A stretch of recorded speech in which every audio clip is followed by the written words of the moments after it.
It was all Denver in Vermillion on Thursday night as the Pioneers come into the Dakota Dome and put on quite a show in front of the Coyote fans. 66-48 was the final.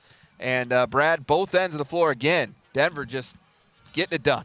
Yeah, they were very dominant in this game. Started with great shooting. They hit 10 shots in a row early on in this game, rode that momentum the whole way through. And then they were great defensively, too. Yep. They hold USD to just 33% shooting, and Denver led comfortably, double-digit lead really the whole second half. Now let's take a look at the highlights starting with the first half, and they came out red hot, the Pioneers, and they stayed that way for the entire 20 minutes.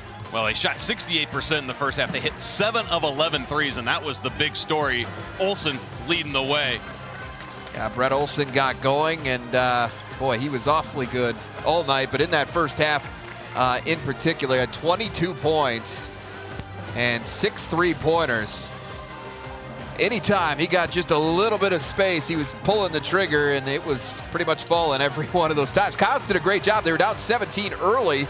Did a good job just getting back into this game, cut it to 5 at one point. It was plays like this right here. They got Denver to turn the basketball over in the first half 8 times. That did lead to some easy baskets and transition opportunities, but it still wasn't enough. Like you said, they trailed 7 at the break. Yeah, it was 37-30, and you knew that the Coyotes were going to have to be better on both ends of the floor in the second half if they were going to make a comeback.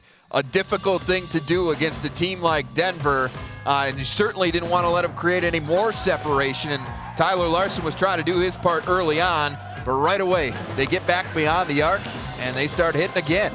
Yeah, and it wasn't so many Olsen. Olsen just had one there at the beginning of the half, and they did a good job kind of bottling him up, but then Olsen finding the open teammate, that helped Denver continue on that offensive roll.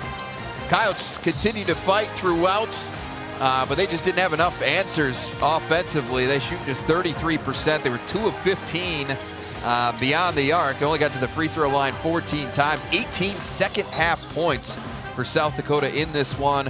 And again, they go on to lose it by a score of 66-48. Obviously, a couple of the numbers that jump right off the page. The shooting percentages were incredible. 64% overall for Denver. They were 9 of 18 from beyond the arc. But one of the most surprising things about this game, Denver came in last in the Summit League in rebounding, and they were +4 on the night against the top-ranked Summit League team on the glass. Yeah, they did a great job, especially on the defensive end. Denver limited South Dakota to some second opportunities, not a lot in the first half.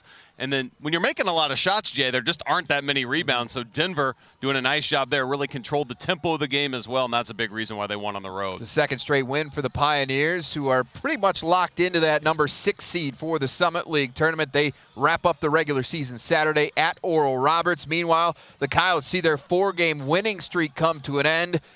They're pretty much locked into the 4-5 matchup. Yep. Whether they're the 4 or the 5 is about the only thing to be determined, and that doesn't frankly matter all that much. But big game nonetheless to close the regular season on Saturday afternoon as they host arch rival South Dakota State. Without doubt, South Dakota can be the spoiler, so to speak, against their arch rival. So even though tonight didn't go very well for the Coyotes, they have a lot to still motivate them and play for on Saturday. And we are going to have that game live right here on Midco Sports Network. For Brad Newitt and our Midco SN crew, I'm Jay Elson.